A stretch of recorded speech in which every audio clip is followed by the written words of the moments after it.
Hello, everybody. Secret scrimmages are happening all across the country, maybe even as we speak. But it's no secret that tonight is Big East night in our conference preview series. Mike will join me in studio to discuss X factors, transfers, and other key returning players from around the conference, as well as a little breakdown of all 11 teams to close out this fine college basketball program, which, by the way, will be longer than a Xavier Musketeer possession, but then again, most things are. Recording live from somewhere, this is One and Done.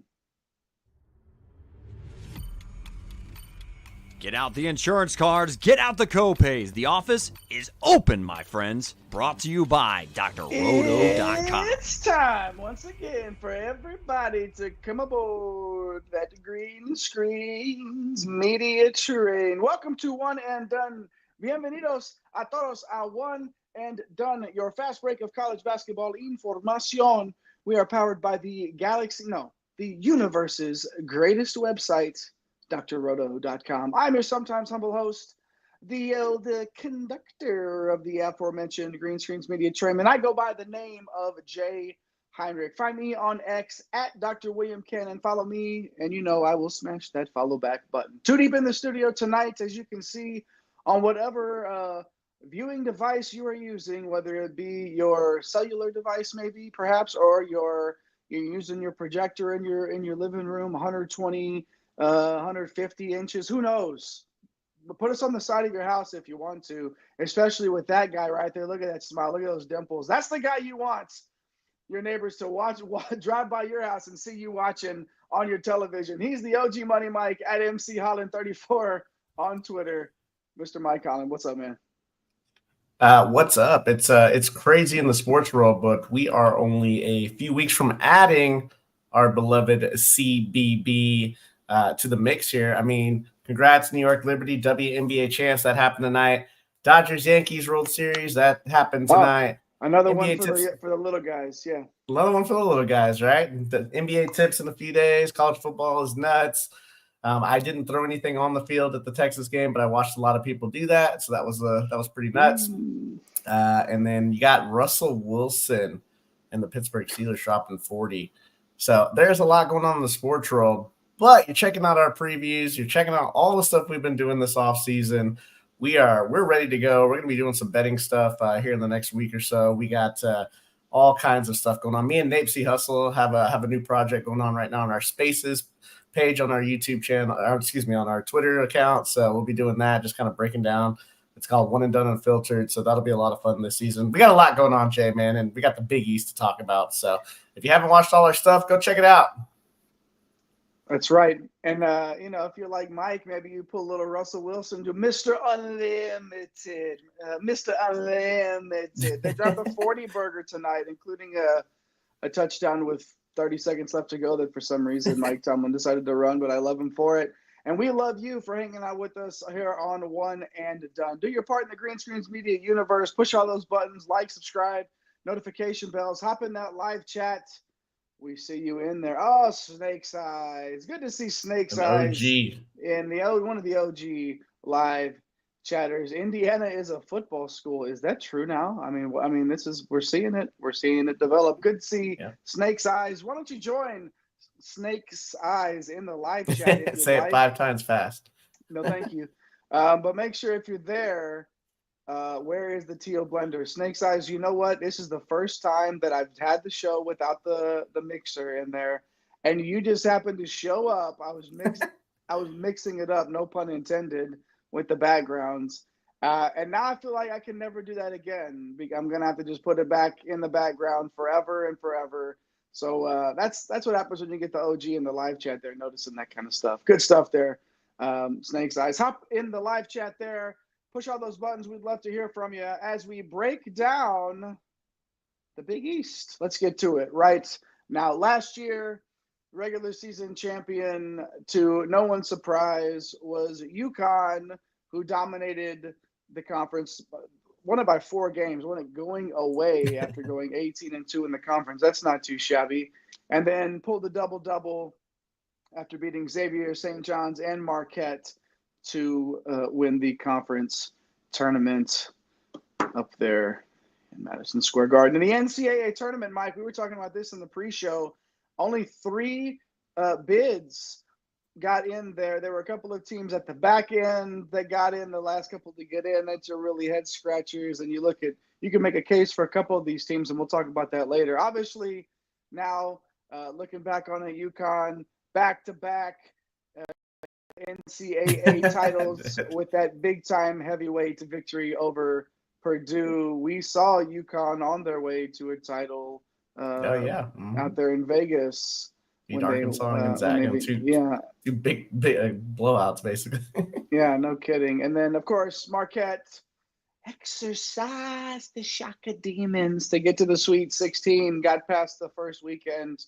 And then, of course, NC State, the true Cinderella run of last year's tournament, knocked off Marquette. Creighton also got a Sweet 16 berth, but could not overcome Tennessee. This was the second-ranked conference according to KenPom's rankings last season, and 9 of the 11 teams are inside the top 61, with the 2 that you would expect, Georgetown and DePaul, being somewhere out. Like if like this is Earth, like Earth is the Big East, okay? And then here's the moon up here in the corner. Georgetown and DePaul, like way over there, like like light years away. But a lot of great teams here in this conference, Mike, and a lot of headlines in the offseason. So why don't you break a few of those down for us? Yeah, we like to do our headlines with coaching changes. Well, only one here. You have DePaul moving on from Tony Stubblefield, and I believe making a very nice hire in former Ohio State head coach Chris Holtmann. So I think we'll talk about it. I think it's going to take a couple of years for him to get it going, but he is an excellent offensive coach. Was always inside the top 20 with his offensive ratings on KenPom for that Ohio State team. Just, had a young team past couple of years, and, now this year they're going to see some of those guys out that we've already talked about in our Big Ten preview. But, with today's game, it's what have you done for me lately? So Holtmann now going to try to restore something to this DePaul program. You just mentioned it, Jay, like the bid snubs, right? Like 3. I mean, you had a number 1 seed, a 2 seed, and a 3 seed. You're telling me that there wasn't a 4th or 5th team in the second best rated league on KenPom that could have gotten into the tournament. So just kind of weird. And I'm wondering, now that we're going to super conferences, this is not a super conference. We're not doing 18 teams tonight. We're doing 11. We're not doing 18, 16, 15, 25,000, whatever it is. How is that going to play out during this season? I would think if we find the Big East in the top 3 again, we're going to at least see 4 teams. I think it probably should be closer to 5. But like when you look at the kind of the overview of the league, I think the bottom of the league, you're joking about being on the moon. I don't think they're quite on the moon, at least Georgetown. Roster-wise for both of these teams, they both improved. But when you combine for 2 wins, and, thanks to Georgetown for getting those 2 wins over DePaul, there's nowhere to go but up. So this is going to be a very tough conference. Once again, obviously you got the 2-time defending champion in here. A lot of pros out the door, but a lot of talented freshmen and young players from last year ready to step in. And then also you have a ton of high-level transfers that we're going to talk about. So, yeah, this is always an exciting league, and I'm ready to jump into it, Jay. Good stuff there. Headlines of the Big East. Yeah, I mean, DePaul and Georgetown, by the end of last year, they were on Jupiter for all we know.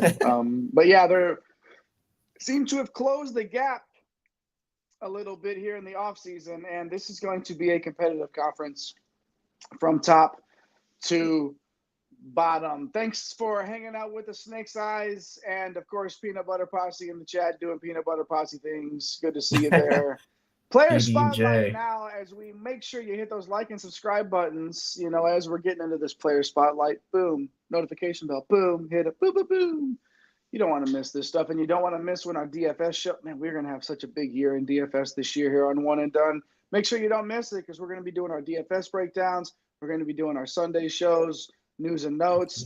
There's going to be other stuff mixed in all college basketball season long. So make sure you're hanging out with us all the time. You're never too far from Green Screens Media, and one and done. Now we'll get to the returning players spotlight. Well, there we go. Let's player spotlights in general, but let's start with the returning players to the conference. And it's hard to really start talking about individual conference or individual teams or players even without starting with UConn. And we're going to start with Alex Karaban and Hassan Diarra, unsurprisingly. So Karaban, 13 points and 38% from deep last year. Diarra, 6 points, 2.5 assists on 36% from three. Just a couple of dudes being guys, winning back-to-back national titles, Mike. Yeah, man. Now they're going to step into primary roles, which, Karaban, you could argue, is probably the fifth option. Diarra, obviously, the sixth man off the bench. And it came down to the wire for Karaban on whether he was going to stay or go to the NBA. I mean, he's never been a high usage player, but I expect that to change this year. Just a tremendous feel for the game, one of the best shooters in the country. And then Diarra, it's an opportunity for him to kind of get that role after 4 years in college basketball. So, he's got nice size. He can affect the game on both ends. He spent a couple of years at A&M there, and just couldn't quite crack the starting lineup. And obviously last year elevated to a solid bench role on a national title team. So he's gonna be filling in the shoes of Tristan Newton. Not gonna be an easy task, but he's not gonna be asked to do what Newton did. I just think he needs to be the best version of himself. And then obviously these guys have played in big games. So I'm expecting them to get some more usage their way, and obviously the numbers will follow. When you have sustained success over time, year after year, it's not because players come in and be the player that was there before them, right? Like, you don't have to come in and be Tristan Newton. That's not what they need you to be. And I hope, Hurley's obviously a good enough coach to make sure that Diarra understands that. But it's another thing to get out on the floor and actually execute it and know, hey, I've got some shoes to fill. I just got to be me and play my game and let the game come to me, and good things are going to happen. And I bet we see that from both of these players right there on your screen. Another duo sticking around here on one of Mike's favorite teams, Creighton Blue Jays. Ryan Kalkbrenner and Stephen Ashworth, a couple of guys that we talked about heavily in the DFS streets last year. Kalkbrenner averaged 17 points, 7 boards, 3 blocks. You're like, this is the guy. This is one of the premier guys down low in college basketball. And Ashworth pulling the strings out there on the perimeter and distributing the ball as well. This is a duo, Mike, that is sure to create some waves again in college basketball. And think about it. This is the last couple of seasons. This is talk about sustained success. Creighton has been one in that upper crust, that upper tier, as we like to do around here, for the last couple of years with their big three. But now, we got Kalkbrenner and can Ashworth sort of fill the rest of that void along with the rest of the players for the Blue Jays. Yeah, so Baylor Shireman out the door, Trey Alexander in the, they're pros now. So out the door. Kalkbrenner, that big three, is back. 3-time Big East Defensive Player of the Year. Just a force in that drop coverage that they like to play. And when you're playing drop coverage on the pick and roll, you are not going to give up anything easy at the basket, and you're always going to be on the floor because you're not going to be fouling significantly. And that's one of the staple traits of Greg McDermott's defensive system, but obviously made possible by Kalkbrenner. Offensively, his game's continuing to grow. Like, he started shooting 3-pointers. That's absolutely scary at his size because he's already. Now, like, I remember seeing him as a freshman, it was like, oh man, once this guy develops, and yeah, he could legitimately challenge for a 20 and 10 year for sure with 3 blocks per game, which is absolutely nasty work. And then, Ashworth, he's he fit in nicely. He wasn't asked to do much, but now he stands to take on a bigger role. Going to be asked to do a little bit more, which is kind of what he did at Utah State a few years ago. So, like Kalkbrenner, this is going to be his 5th year. He's not going to give you much defensively, but he can run an offense efficiently and really open up his things. So he's a knockdown shooter, one of the best 3-point shooters in the conference. So, yeah, man, I don't like Creighton as much as I did last year when they had these two guys plus Alexander and Shireman, but they're still going to be very, very good because they got some other pieces that we'll talk about a little bit later.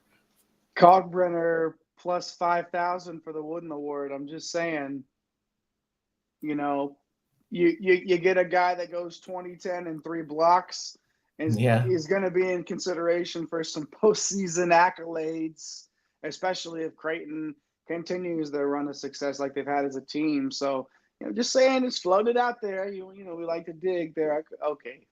They are, yes, great. Yes, peanut butter posse.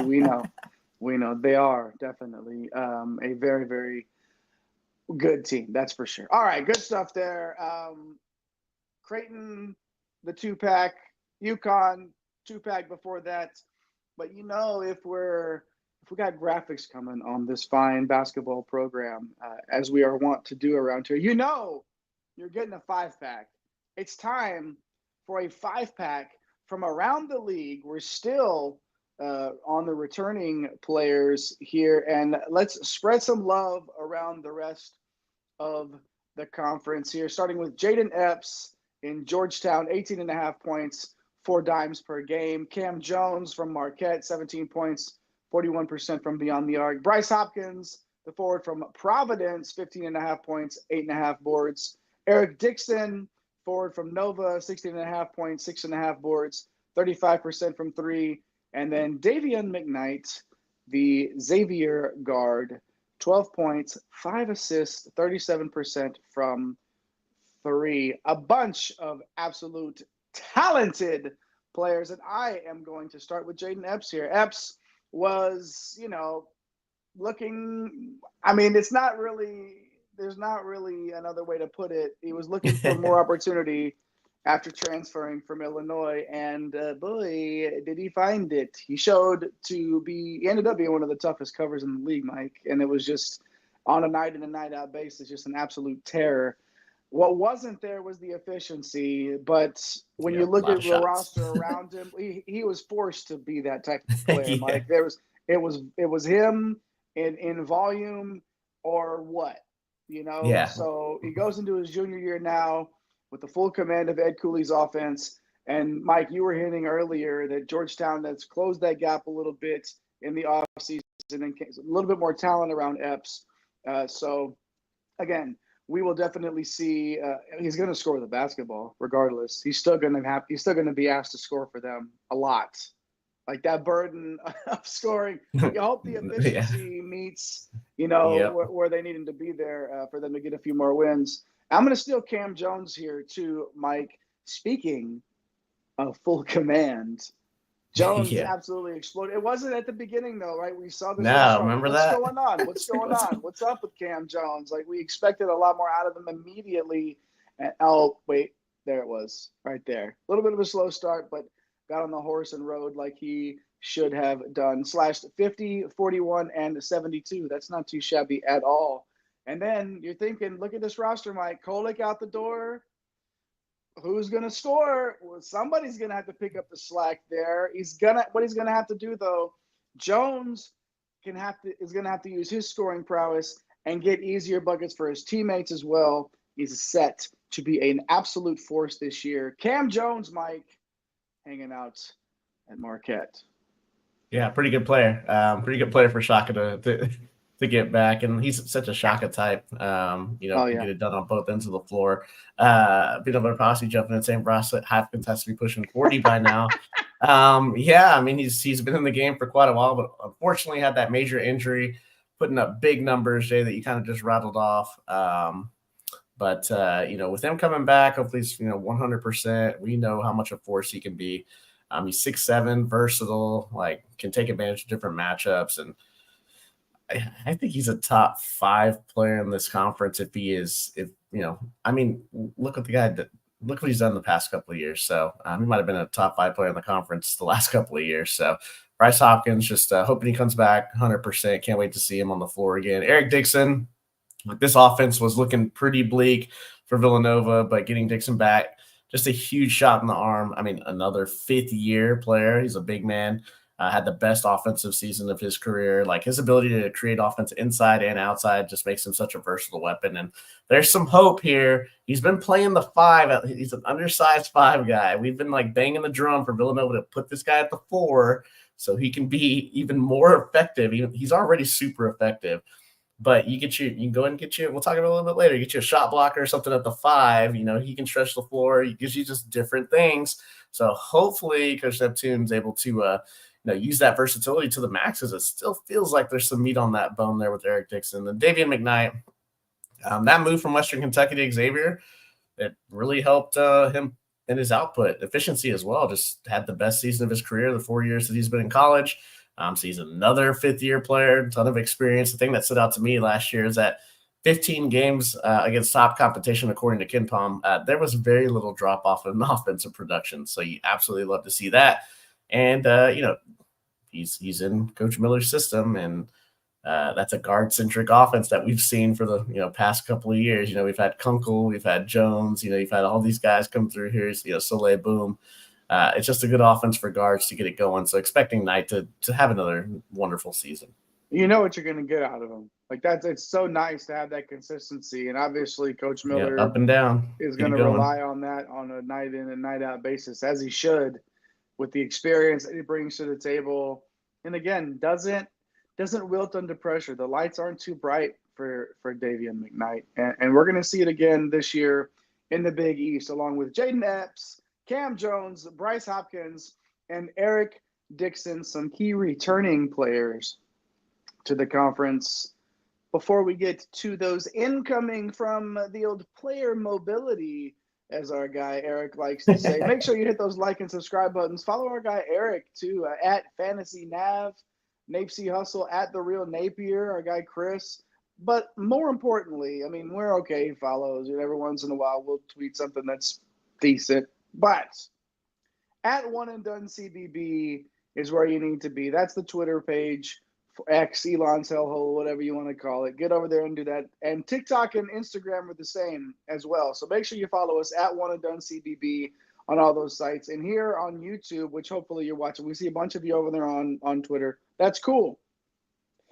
Go to YouTube, open it up, type it in there. Green Screens Media. Oh, I'll get choked up talking about it here, It's the Green Screens Media train, my friend. Green Screens Media train. Yeah, Green Screens Media in the YouTube search bar, and we'll pop up. What are we at? Like 1,170, 1,160 subs? Yeah, 1,160, right around there. We're hovering, man, and let's get up to, 1,163 tonight. Why don't we do that? Why don't a few of you make sure you push those buttons? Why not? Just do it. Just do it. One more time before we move on to the portal. Peanut Butter Posse hopping in there, thinking Hopkins was a pre-COVID player. Looked it up. He only has 2.5 seasons under his belt. One of those players that just feels like they've been around for a while because of his game. He just feels, because of it doesn't look like it. What am I trying to say here, Mike? He just looks like he fits in, and he looks like he belongs. He's been there. Yeah, I'd have to check on. I don't know if he's being.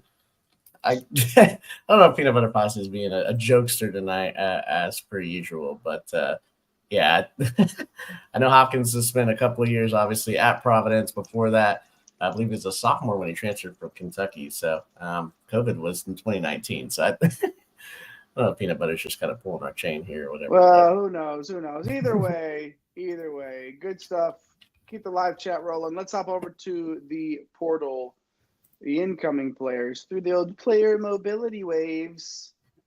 And we're going to start with a duo. We like a duo around here too. St. John's incoming transfer duo. And it doesn't really get much more impressive than this from a standpoint of guards this past season, as Coach Rick Pitino nabbed arguably the top 2 guards in the portal with Kadar Richmond and Davon Smith.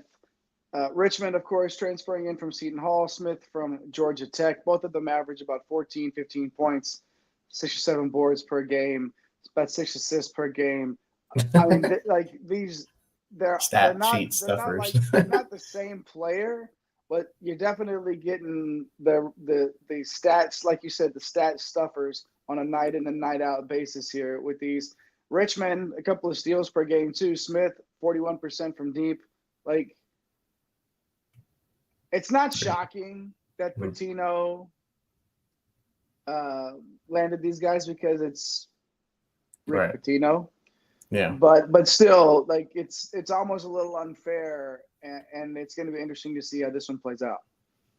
Yeah, and then, I mean, Pitino obviously got to see Richmond up close to the tune of 31 points in a couple of games. And at 6'6", like, his size, ball handling, playmaking ability, like his defensive prowess, it's off the charts. I mean, one of the best two-way players in the country in Pitino's system. Like, he's going to put up big numbers in his final year. And then Smith, one of my favorite players to cover last year, down the stretch for Utah, can make a very real argument that he was the best point guard in the country. I mean, in college, finishing with a 43% assist rate and shooting over 40% from three is absolutely dangerous. And I'm interested to see, and we talked about it this offseason, how him and Kadari Richmond are going to play together, because Kadari Richmond's not a guy that's really shown the ability to stretch the floor.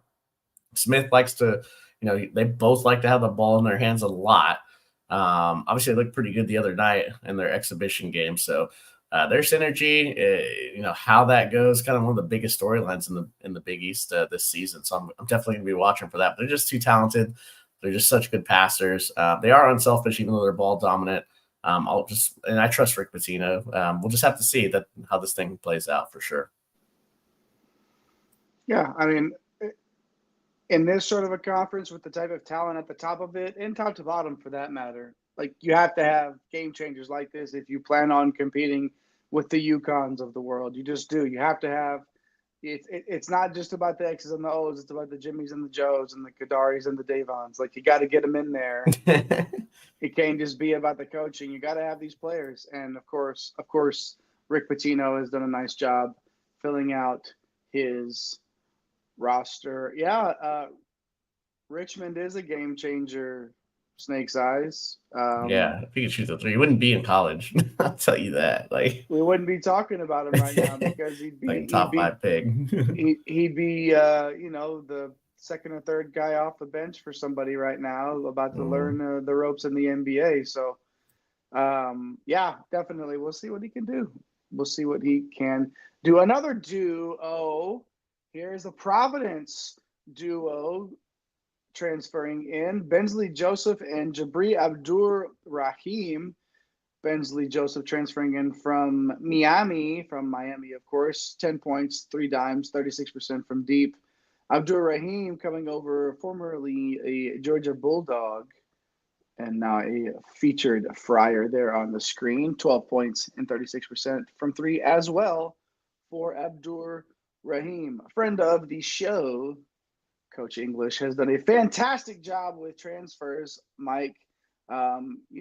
Maybe even when we interviewed him a while back, lost a guy to the transfer portal while we were talking to him. So go back and check out all of our old coach interviews as well after you get done watching this Big East show. But anyways, Coach English, fantastic job with the transfers, and this year looks to be no different. Yeah, I'm a fan of Bensley Joseph. Like, Miami, we know you can get lost there in the guard shuffle, right? And really didn't get lost. Just kind of under the radar, I would say. And what did Providence need last year? They needed some help in the backcourt, so they really struggled with playmaking ability. Bensley is electric as far as like speed, getting up and down the court. He's got handles, a great outside shooter. Solid passing ability. Like, he wasn't the biggest name on the market by any means, but for what Providence needed, like, he absolutely fills it. He fills it with some upside. Abdur-Rahim, man, kind of a head scratching career. Absolutely known for his microwave. Like, the microwave definition is literally Abdur-Rahim. I mean, he dropped 34 in that game, Peanut Butter Posse against Kentucky in the overtime. But he's 6'8", and he can shoot the three. Shoots 90% from the charity stripe. Like, he's never really had a consistent role in his 3 years with Georgia, started his career at Virginia. So it's going to be interesting to see, like, if you have, Abdur-Rahim next to Hopkins, and we'll talk about some of the other roster like that. I mean, you talk about size and also shooting. Like, this is two of these guys, very underrated. Like, you're not going to find them on any, top 50, transfers coming in, but could play very, very pivotal role, because we saw last year for Coach. Unfortunately, it was when Hopkins went down, it was basically Devin Carter trying to carry the load, and he basically did on most nights. But yeah, this is a duo to kind of pay attention and see if they can make some noise. Yeah, and I mean, with Hopkins won't be ready for the start of the season, right? And like, there's going to have to be some slack being picked up at the beginning until he's back and healthy and playing his full complement of minutes and getting all of his touches too. And Joseph and Abdul Rahim look ready to play the part for sure. Good stuff there. Providence, little duo there, along with the St. John's duo. But here comes the 5-pack from around the league. You knew we were going to get you the 5-pack here on one end done. Here's some transfers into the Big East. Pop Isaacs, Micah Peavy, Aiden Mahaney, Wooga Poplar, and Ryan Conwell. And yes, guard. We love us some guards here on one guards. end done. We love some guard play around here for sure. Starting with Pop Isaacs. Trey Alexander, out. Baylor Shireman, gone. It was important for Coach McDermott to get an impact guard in the transfer portal, and boy, did they ever. When you look at a snapshot of Isaac's season, I understand you might say left a little bit of meat on the bone. 3-point percentage, a little bit farther down than we expected him to have last year. And the middle of the year, something just happened. Don't know if he wasn't feeling it, if he was a little bit banged up, but that effectiveness, it took a dive in the middle of the season. But with Ashworth next to him, an offensive-minded coach, really feel like Isaacs is in line for a huge year, Mike. Yeah, it's gonna be kind of cool to see Ashworth and Isaacs together on the court. I think they complement each other well. Micah Peavy, big get here for Coach Cooley from pretty much every angle. He's a winner, which the program is really struggling to find wins, especially in Big East play. He's a two-way impact player, so can get it done offensively for you. He's a slasher, can lock you down defensively, and he's a leader. So this is the type of player that Georgetown really hasn't had in recent guys, just a guy with like that dog mentality. So, you put him next to Epps. You got some other pieces we'll talk about. So if Georgetown wants to start some type of resurgence, I think PV is going to be a pretty big part of that. Mahaney, we were a little shocked because St. Mary's guys don't usually head out the door, but he's going from, a kind of a slow offense, right? Very methodical, to this juggernaut Huskies offense. And he's a kid that can absolutely shoot it. Lights out, shoot it. He doesn't turn it over to. Very efficient player. So we'll see. Hurley will require him to play some defense. That's not really his forte. He wasn't in the starting lineup for the exhibition game. That actually went to solo ball, which we kind of talked about that during our, previews of starting lineups and position battles. Go check those out. But his skill set's absolutely tailored as far as shot making. So Aiden Mahaney there. Wooga Poplar, late portal addition for Villanova, and welcome to offense to this program that's really struggled in that department. I mean, big part of the Miami's Final Four run a few years ago. He's an X-factor type player. His ability to create his own shot and knock down threes, it's obviously going to help open up, this Villanova attack. A little bit of a question as to, if Coach Neptune's going to be able to put him in some positions to succeed. That's obviously going to be critical. And then Ryan Conwell, going from one explosive offense at Indiana State to another up-tempo explosive offense here at Xavier. This guy loves to get buckets, can get it from all three levels. He looked the part in tonight's exhibition game, 80 points at halftime. He's going to be a big part of what they do this year. So, these guys, man, like, this is obviously, we talked about all the guys getting drafted and going on to the pros. Well, there's some talent flowing in this conference for sure. Conwell, Poplar, Mahaney, PV, and Isaacs. A 5-pack of incoming transfers, a little portal combat. It's happening in the Big East, and there you see it right there on your screen. Thanks for hanging out with us. Little Big East talk tonight here on One and Done. It's One and Done After Dark. If you're watching live with us on the East Coast, we hope you are. If you're hanging out with us live, hop in that live chat. Let us know you're hanging out with us. If you're not watching live, if you're watching later, hop in the comments. Let us know what you think about the Big East. Is your team going to win, or did we get your team right? What do you think? Let us know in the comment section. And if you're new, first of all, welcome. Bienvenidos. We welcome all basketball fans and hoop heads and bread heads, all alike. We all want you to hang out with us here on One and Done. Even Peanut Butter Posse, who said that that's the son of Chris Jackson. No, that is not the son. No, Jabri Abdur-Rahim is the son of Sharif Abdur-Rahim, former pro player. But no, that's not the same Chris Jackson. No, but isn't that his I can't ever remember because get it kind of confused. But isn't Sharif Abdur? Mahmoud Abdul-Rauf. Okay. Mahmoud Abdul-Rauf was Chris Jackson. Formerly okay. Chris Jackson, yes. What about Meta World Peace?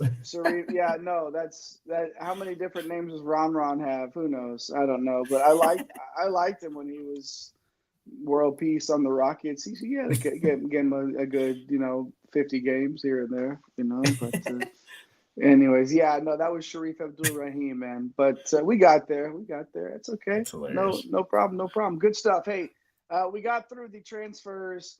Now, how about some X factors? Let's get to some X factors before our tiers to wrap up the season. Yes, we're high, mid, and low. Every single team, all 11. We will talk about every single one, break all the teams down. But before we do that, X Factor. X Factor, that's right. Like X-Pac. All right, anyways. It's a family show, Jay. Oh, this is a family-related show. My apologies. 5-pack at midnight. Yeah, I mean, it's One and Done after dark if we're live, baby. You know what you're getting into with these two shenanigan guys over here on the screen. I'm just kidding. 5-pack of X Factors. We got a graphic waiting to come up that's going to pop up in 3, in 2, and 1. Boom. Chase Ross, Isaiah Coleman, Simeon Wilcher, Liam McNeely, who, of course, I couldn't get through another conference preview without gushing about him the other night. But Zach Fremantle as well, returning from injury. That literally a hodgepodge of, you talk about X factors and really what that could mean. Who knows what it could mean with some of these? I'm gonna take a stab at it here with Chase Ross, who is now set to become the focal point of the Golden Eagle program after serving as a bench piece for his first 2 years. It's just like, okay, here you go. Here's the keys, Chase. What are you gonna do now? We've seen those flashes of brilliance, Mike, from Ross on both ends over the past couple of seasons. 6'5". Has some length, ability to get buckets at the rim, but not just at the rim. He can shoot from deep too. This is a guy that's probably going to be, don't really like to throw household name out there, like all the time. But if you're watching Big East basketball on a night in, night out basis, Chase Ross is a name that you're going to know. Yeah, man. He's got big time upside, and like you said, on both ends of the floor. So him next to Cam Jones, like that, they're going to get after you, and that Shaka Smart ball right there. So, really intriguing player. Isaiah Coleman. We didn't really preview any player spotlights on these Seton Hall guys. They're going to need some guys to step up. You lost a lot of talent, unfortunately, and Coleman's a guy that played 33 games. Decent run. He's 6'5", kind of a prototypical wing that you see Coach Holloway, deploy out there. He should make an impact early, and should be early and often for these Pirates. They're going to need him to do that. Simeon Wilcher, big time recruit in that 23 class. He only played sparingly. Obviously Patino used that portal last year, kind of like he's doing this year, to bring in a bunch of seniors. But Wilcher stuck around, developed under Patino, and sometimes, like you say, Jay, right, the best players are the ones you keep. Consensus top 50 kid. We know the upside is there. He started the preseason game against Rutgers the other night, poured in 15 points in 27 minutes. Like, that was his forte, is getting buckets. So, you got the 2 stud transfers that we profiled up at the front, and Richmond and Smith, but really the ceiling of this red sword, it could be tied to Simeon Wilcher, and if he's able to kind of start reaching his potential there. And then Liam McNeely, Not a lot of freshmen make an impact that we're projecting in this conference for sure. Liam Neely's still dead to the seizure fan. Yeah, unfortunately, decided to make the swap there. Sharpshooting prize recruit, play. We got to see him in that Rhode Island game. 24 minutes, posted 10 points, 4 boards, 3 assists. He looked the part. Just a nice fit for this team. Lost Cam Spencer. I know they're not the kind of the same position, but Spencer a knockdown shooter. Mahaney and McNeely can be that for this offense. So I just think he just gives the Huskies another weapon for sure, and potentially going to be an X factor if they're trying to go for the third one here, Jay. He'll have to be, and you know who else will have to play to their ceiling for his team to have success is Zach Freemantle. Stay healthy. You got to stay on the floor, Zach. My man's been hurt the past couple of years, including all of last season. The thing is we've seen it with our eyes. They do not deceive us. We know when he's healthy, he's an all-league caliber player. He put up 15 points and 6 boards in 24 minutes in today's exhibition against a tough Dayton Flyer team. Yeah, it's a good Dayton team. It's a good Dayton. Maybe not great, really good. It's a good team. One of the top 3 or 4 teams in the A10, yeah. So I think for Freemantle, too, this is not just an X factor for Xavier. His play and his health could shift the balance of power in the entire league. Yeah. If he's on the floor playing 35 games this year, 32 minutes. Oh man. Gee, I mean, think about it. I want it to be there. I want to manifest it for Zach Freemantle. But we'll see what happens. Along with Chase Ross, Isaiah Coleman, Simeon Wiltshire, and Liam McNeely, one of the few freshmen that we just know is going to contribute in a big way, in a big program this season. Good stuff there. The tiers are up next. Make sure you hit the like and subscribe button before we get there. Notification bells. Boop, boop, boop, boop, boop, boop. Snake Size and Peanut Butter Posse rolling in the live chat, keeping it on fire. Fire emoji in there if you want to. Drop whatever you want in there. We'd love to hear from you. First time, long time. Thanks for the vine. We know you Big East guys and gals, broskies and broskets out there are really passionate about your team. So hop in the live chat. Let us know what you think. And now's the time, as we break down each team one by one, to hop in there and let us know. Did we get it right? Did we miss something? Is your team going to do it? Might put them in the low tier, and you're like, whoa. Mr. Negativity over here might start with, who knows what's going to happen. No way. No, not that guy. But, hey, let us know in the live chat. Let us know in the comments if you're watching later. Either way, let's get to the tiers now, though. Not the old tiers. Oh, my gosh. Are we going to – not the tiers that Butler fans might be crying after they should. Okay, let's stay with DePaul. Not the tears DePaul fans cried last year. But high, mid, and low tiers for this conference. And Mike, why don't you start us off with Butler? And are you going to be the bearer of bad news? Are you doing it to start us off? Well, look, 9-11 last year, and I don't even remember that. So that was just a great job. When you look at it from a snapshot of like what the Big East was, Butler being nearly a 500 program, just a great job by Coach Mata. A problem this year, it's really hard to find true game changers. Like I like Jamal Tefra. He averaged 14 points. Pierre Brooks, 15 points. Like obviously those guys combined for 30 points. They're good players. I just don't know if they have the kind of that next level.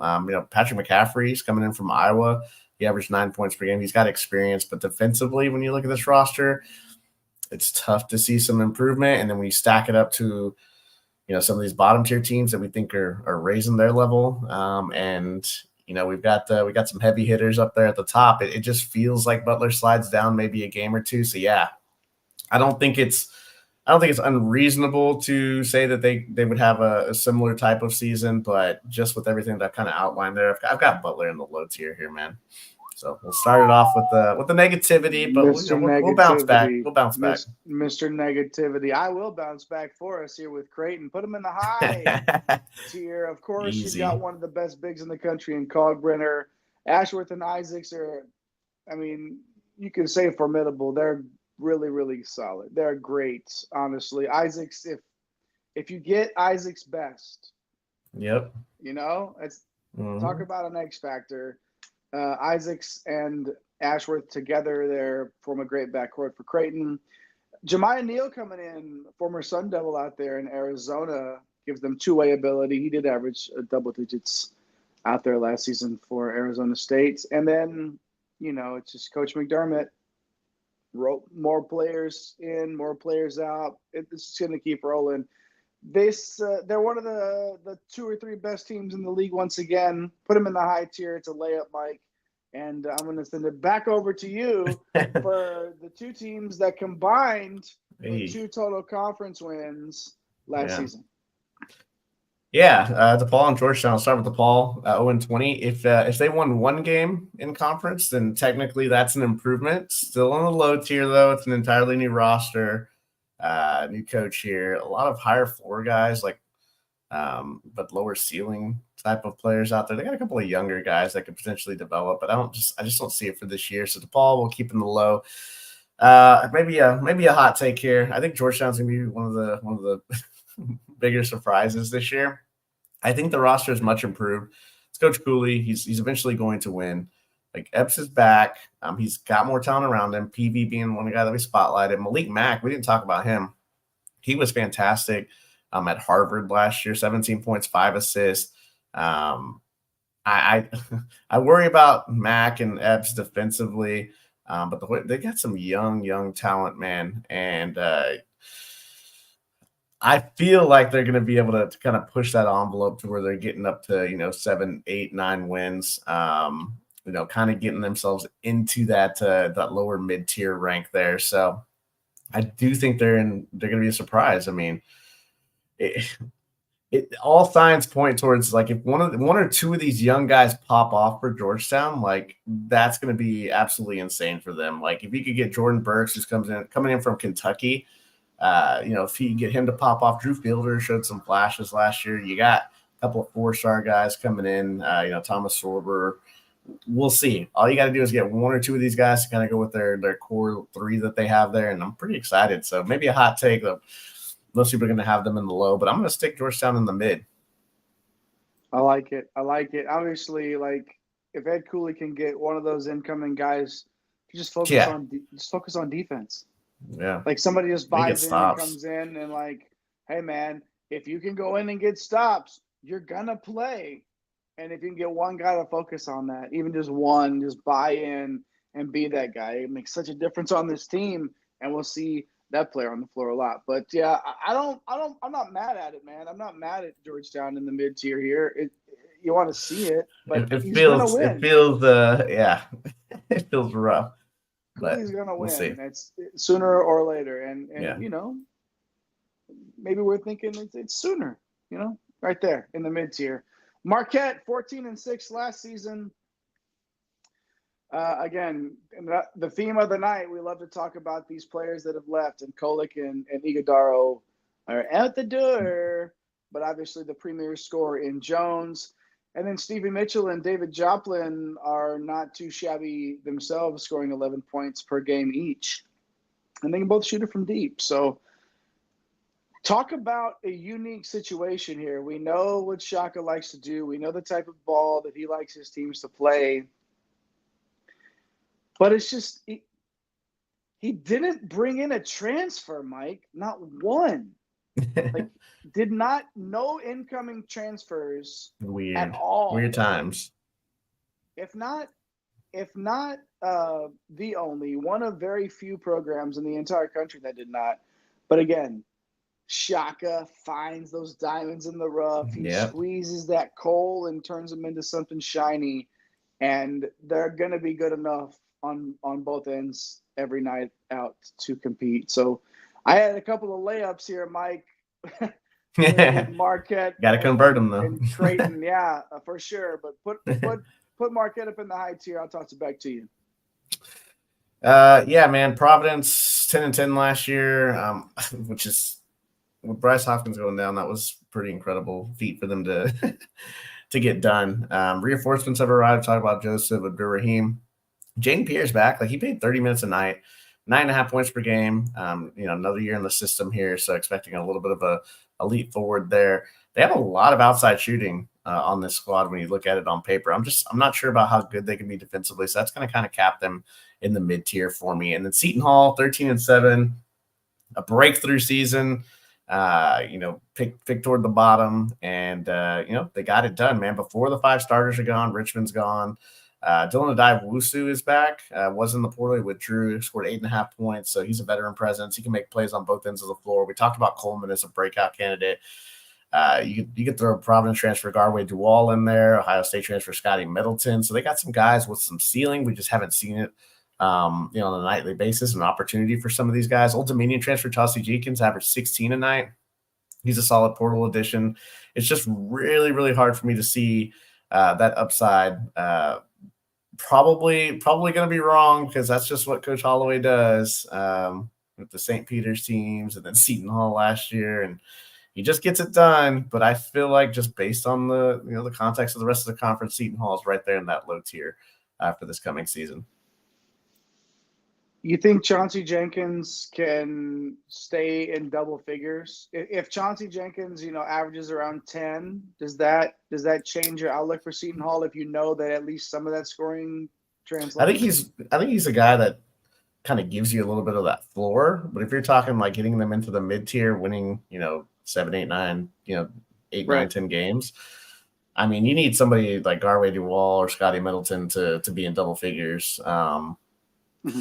Defensively, man, it's looking a little rough too for Seton Hall. So we'll see. He's a defensive-minded coach, so I say that, and then they're going to come out and lock down the clamps on the guards and wings. But there's just not enough proven factors, and just the upside for some of these guys. It just seems, we might not see it till another year if he's able to retain these guys. So yeah, it's a tough one to say, because he proves people wrong all the time. So here we go again. But that's the fun of this business.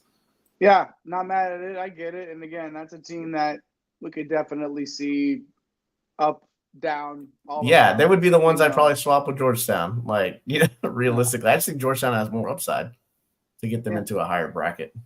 That makes sense. Speaking of upside, St. John's, another bubble program from this conference last year. They lost a lot, but we talked about how much they're bringing in as well. Richmond and Smith have a chance to be one of the best backcourt duos in the country. I stumbled over my words earlier talking about how good I think that backcourt duo can be. And we can't forget about Wiltshire, who is just waiting to explode at any time, right? Just a boatload of talent there for sure. A guy that looked great last year and in the recent exhibition game the other night, big man Zubi Ejiofor. Patino went to him a few times last year, if you remember, in the place of Soriano. That. And that's a guy, maybe they'll breakout candidate. Can you absolutely get a little bit of run early in the season, get the confidence up a little bit? We'll see how that goes. It's definitely something to pay attention to. RJ Lewis is as well, averaged double figures last year. And then North Texas transfer Aaron Scott, a little bit of 3 and D for St. John's and Coach Patino. They have all the tools. Mike, can Coach Patino make it all fit? I say yes, and I am living in the high tier tonight, man. Look at Put you, them man. up at the top. Put them up at the top. Like the other two felt like a little bit more just layup-ish. St. John's not as much, but this is a ceiling and a floor here. This is like, when you look at these rosters up and down, is St. John's a team that you believe can make a run at this thing in the regular season and in the conference tournament especially? And the answer is yes. Yeah, and if you're jogging down, getting a couple of layups, and then hitting the 12-footer, I'm gonna go in for the slam dunk here with UConn. I think we know this ends up in the high tier. You got the best coach in the country. They have the talent. Yes, I'm a little bullish on maybe their national upside. You got Caravan, Diarra. We talked about Mahaney coming in, McNeely, right? Like, Solo Ball is probably a guy that we're going to look back and say we should have profiled him on our conference preview. He looked like the best player on the floor for them in their preseason game, and somebody that we talked about during the offseason. He's got a chance to be kind of a go-to guy for them in a future NBA player. And then you have Michigan transfer Terrace Reed, 9.7 boards. Like, him and Samson Johnson going to create that 20-minute split, and one's an offensive guy and Reed and get you some buckets down low, and then you're going to get Samson Johnson with his rim running on offense, and then you're going to get him with his shot blocking. So, yeah, I mean, Coach Hurley, what else needs to be said, man? UConn, we're sticking them into that high tier for sure. He would rather come back and coach these guys than LeBron, if that tells you anything. Yeah. Put him in the high tier, of course. Villanova, ooh, boy, Mike. Year 2 for Coach Neptune after quite a bit of a roller coaster, to say the least, in the off season. But one thing that this program can lean on stability-wise is one final year of Eric Dixon. It's going to be up to a slew of transfers like Poplar and also some incoming freshmen to get the job done here. They're going to need a Tyler Perkins, Jameer Brickus to step up in the backcourt. Perkins averaged 13.5 for Penn. Brickus averaged 14.5 points and 5 dimes for LaSalle last year. Year 3 for Coach Neptune. My bad. Yeah, of course. Hey. Yeah, I mean, finished 2 years. Finished 2 years going into 3. We're still in preseason form here and one and done too. But yeah, year 3 for Coach Neptune. But either way, a roller coaster like that in the offseason, doesn't matter how many years you've been at a program, you don't want that. But I talked about floor and ceiling earlier. The floor is something that really scares me with Villanova, Mike. The upside there. We know that. Yeah. We know the upside's there, but the floor. KenPom has them at 20, which blew up the internet, like on college basketball. And people were like, "What? Like how?" I don't have my own rankings. I am not KenPom, and I do not believe that they are going to be that good. I'm going to slot them in the mid tier. Yeah, man, that's talk about, we're looking at wide range of outcomes. They're one of those teams that has an absolute wide range of outcomes this year. No doubt. And, you have Xavier here, last team on the board, 9-11. They're going to be fun. They're going to be competitive. They've got the guard play, McKnight, Conwell. But we even talk about Dante Maddox from Toledo, 15.5 points, 40% from 3. The Furman guard, Marcus Foster, who happens to be one of the pound-for-pound best rebounders in the country for his size, 17 points, 7.5 rebounds from the backcourt. And he played really well the other today, actually, in their exhibition game against Dayton there. And then you get Fremantle back, and he's not the only guy coming back because it was crazy. Jerome Hunter also got hurt twice last year, didn't play. 2 separate things going on with him. If it wasn't for like some of the health concerns, with these 2 guys and some defensive concerns, I would say high tier for this Xavier squad. But then I look at the teams up there in the high tier. Can I really say that they're better than those? And I just can't, even though the range of outcomes that we talked about, you could see a St. John's or, maybe even a Marquette, maybe sliding down. You could replace them with Xavier. That's why this league's going to be really tough. Yeah, no doubt about it. Dropping Xavier in the mid tier with Georgetown, Providence, and Villanova down there, the foundation, as I like to say. We don't like to call it the low tier all the time, not the negativity, but the foundation. Bullard, DePaul, and Seton Hall. No Georgetown down there in the basement this year, according to us here on One and Done. And you can at me when it happens. Yeah, at us all. At us when Creighton also makes a deep run in the NCAA tournament this season. Creighton, Marquette, St. John's, and UConn in the old high tier for the Big East. Significantly smaller tier shelves there than the last couple of nights. We have 18 teams in each one of those, having to squeeze the graphics down like this just ridiculous. To get to fit into the thing there. Almost twice as big. Before we take this graphic off, Mike, any other teams like you talked about, maybe Xavier being able to move up and a Marquette maybe moving down, a Georgetown moving down, any of these other squads or maybe even one that you've already talked about that's the most likely to slide or to climb? No, man, I like where it's at. If you past couple, at least last year, you'd have had UConn in a separate tier, right? It would have been whatever we put that one show where we had them, had that team. It was a McNeese or somebody. We had them above everybody else. So we had 4 tiers on that one. That's not really the case this year. I think Providence man, there's like 5 or 6 really, really good teams that could legit, if it all comes together, could challenge. The safest floors, though, up at the top, Creighton and UConn for sure. Seton Hall's an X factor. We got them in the low, but like they won 13 games last year when nobody. This has been a conference the last 2 years. Seton Hall last year picked near the bottom, gets up there into the top 5. Marquette the year before that was picked near the bottom. You know, they find their way all the way up at the top. So yeah, this is a conference where you could see one of these teams in the mid or even the low, like we have Seton Hall there, find its way up into the high tier, and for no other reason than there's just so much talent in this. And I also like the fact that the floor is maybe raised a little bit by Georgetown getting better. Yeah, look out for Providence. I feel like that's a team Coach Inglis can get them going. Those players love to play for him. Like, it's just so obvious, and that's a good program out there. So that's, for me, I'm going to be paying extra attention to Providence, see if they can sneak their way up into that conversation up in the high tier. Creighton, Marquette, St. John's, and UConn up high. Georgetown, Providence, Xavier, Villanova in the mid-tier. Mid-tier. And then, of course, down low, Butler, DePaul, and Seton Hall. Good stuff. Oh, love it. Love a good Big East talk. Love a good conference preview show. And as the old beautiful graphic says right there, make sure you hit the like, pew, and subscribe, pew, buttons.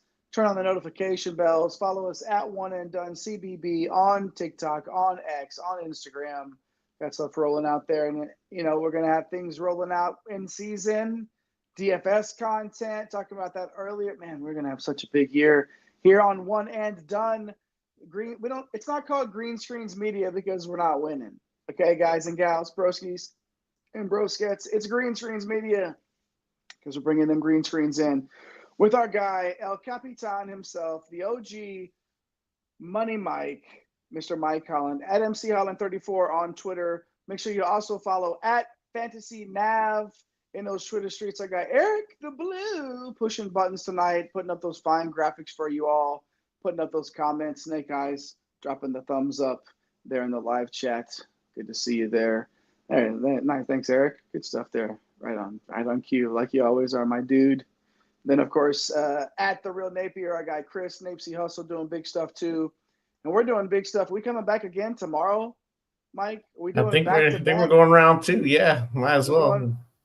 Ring that bell. Ding, ding, going SEC coming up. Only 2 conference previews left. Ooh. SEC, and then, of course, the finale, the old Big 12.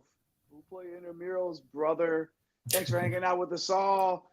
Make sure you tell somebody that you love them. Take care of yourself. I'm the JAYHEINRICH. Come again. Peace.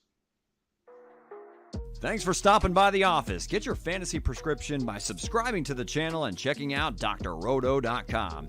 And until the next visit, be well and take care.